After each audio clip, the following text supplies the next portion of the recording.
नमस्कार दोस्तों, हमारे चैनल पर आपका स्वागत है। उम्मीद करती हूँ आप सभी बहुत अच्छे होंगे। कहते हैं श्री एकनाथ जी महाराज प्रतिदिन बहुत से भक्तों के साथ गंगोत्री से गंगा जल लेकर रामेश्वर चढ़ाने जाया करते थे। अक्सर भक्त ऐसा करते हैं कि गंगोत्री से गंगा जल कांवड़ में लेकर रामेश्वर में चढ़ाते हैं। ठीक ऐसे ही श्री एकनाथ जी महाराज भी ऐसे ही जा रहे थे। जब वो रामेश्वर जी के पास पहुंचने ही वाले थे कि अचानक उन्होंने देखा एक गधा प्यास से व्याकुल है। अब जब उन्होंने उस बेचारे गधे को प्यास से तड़पते हुए देखा तो उन्होंने सोचा कि ये यहाँ प्यास से व्याकुल है।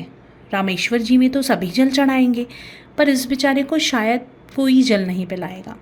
मुझे इसे जल पिला देना चाहिए।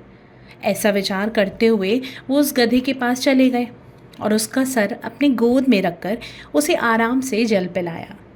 जब उन्होंने वो गंगाजल गधे को पिला दिया तो उनके सभी साथी ये देखकर ज़ोर ज़ोर से हंसने लगे। वो कहने लगे, इतनी मेहनत से तुम इतनी दूर से जल भर कर लेकर आए और अब ये जल इस गधे को पिला दिया। रामेश्वर तो बहुत ही निकट है। उन सब के ऐसा कहते ही वो गधा अचानक गायब हो गया और उसकी जगह भगवान प्रकट हुए। उन्होंने कहा, मैं तो देखना चाहता था कि तुम केवल मुझे पत्थर की एक मूर्ति समझकर पूजते हो या सभी जीवों में भी तुम्हें मैं ही दिखाई देता हूँ। तुम्हारा हृदय कितना करुणामय है, मैं जान गया। कहा जाता है कि कण कण में शिव निवास करते हैं। इस कहानी को सुनकर हम मनुष्यों को एक बात हमेशा याद रखनी चाहिए। कभी भी आप अगर किसी पशु पक्षी की सेवा कर रहे हैं तो उस पर बिल्कुल भी अभिमान ना करें। मन में हमेशा ये भाव रखें कि भगवान ने स्वयं आपको इस लायक बनाया है, इस काम के लिए चुना है कि आप ये कर पा रहे हैं। इधर उधर जाकर इसके बारे में ना बताएं। इस तरह आपका किया हुआ पुण्य खत्म हो जाता है। सेवा पूरे भाव से करें, पर किसी से जाकर उसका बखान ना करें। संत और गुरुजनों से आप इसकी चर्चा खुलकर कर सकते हैं, क्योंकि उनसे आपको इस विषय पर और भी बहुत कुछ सीखने को मिलेगा। लेकिन दोस्तों से या समाज में बताकर अपना पुण्य कम ना करें। अगर फिर भी कोई आपसे पूछता है या कहता है कि आप जीवों की सहायता करते हैं, तो उनसे कहें कि हम अपनी ही सेवा नहीं कर पाते हैं, उनकी क्या ही कर पाएंगे। ध्यान रखें, जब भी आप पुण्य करें तो उसे चुपचाप गुप्त रूप से छुपा ले जाएं, लेकिन पाप करें तो इस बारे में कबूल करें। जबकि आजकल का ज़माना उल्टा है। लोग ज़रा सा पुण्य कमाते हैं और इधर उधर फ़ोटो लगाने लगते हैं, वीडियो बनाकर जगह जगह डाल देते हैं। जान लीजिए, इस तरह आप अपने द्वारा किए गए पुण्य का असर खत्म कर रहे हैं। पाप होने पर पूरी तरह से छुपाना और झूठ कहना हमारी दुर्गति का बहुत बड़ा कारण है। अपने पापों को सबके सामने माने, इस तरह आपका पाप नष्ट हो जाएगा। भगवान की डायरी में ये गिना ही नहीं जाएगा। बस आपका दिल से स्वीकारना ज़रूरी है। और एक बहुत ही आसान सा उपाय है भगवान की भक्ति करने का। आपको किसी मंदिर में नहीं जाना है, कुछ नहीं करना है। इसके लिए आपको पशु पक्षियों को दाना पानी या खाना आदि आप जो भी दे रहे हैं, उस वक्त आप मन में प्रभु से प्रार्थना करें कि हे प्रभु, आप इसी रूप में आकर मेरी सेवा को स्वीकार करें। इस तरह आपके लिए पुण्य का रास्ता खुल जाएगा। यही असली भक्ति है। हर जगह आपके मन में बस भगवान के दर्शन की ही भावना रहेगी। तब किसी न किसी रूप में प्रभु आपके पास ज़रूर आएंगे और आपको इस बात का एहसास भी करवा के जाएंगे। लेकिन अब इसमें एक बात का और ध्यान रखना है आपको।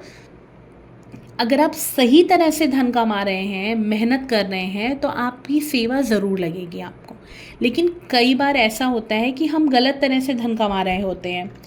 मन में तो हम जानते ही हैं कि हम गलत कर रहे हैं, लेकिन बस अब इतने पापों के बाद थोड़ा सा पुण्य मिल जाए, इसलिए आप सेवा करना शुरू कर देते हैं।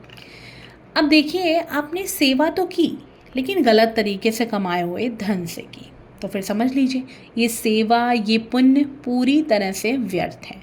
इसका कोई भी लाभ आपको नहीं मिलेगा। अगर आप मेहनत से कमाए हुए धन से किसी एक जीव की थोड़ी सी भी सेवा कर पा रहे हैं ना, तो बस इसका पुण्य आपको हज़ारों की सेवा करने के बराबर मिलेगा। ऐसे ही एक बार राधा बाबा ने भागवत सुनी। वो भागवत एक ब्राह्मण ने बड़े ही श्रद्धा भाव से सुनाई। अब जब भागवत खत्म हुई उसके बाद दक्षिणा देने की वारी आई। तब बाबा ने कहा, हम तो सन्यासी हैं ब्राह्मण देव, हम आपको क्या दे सकते हैं। आसपास बहुत बड़े बड़े धनवान लोग बैठे थे। बाबा ने कहा, आप में से किसी के पास पवित्र धन यानी कि सिर्फ और सिर्फ मेहनत से कमाया हुआ धन है तो कृपया कर मुझे सिर्फ 1.25 रुपये दें। लेकिन याद रखें, बिल्कुल सत्य तरह से कमाया हुआ धन होना चाहिए, नहीं तो आपको दंड मिलेगा इस बात का, वो भी प्रभु से। बाबा के ऐसा कहने पर चारों तरफ शांति छा गई। किसी की भी हिम्मत ही नहीं हुई कि बाबा को 1.25 रुपया दे।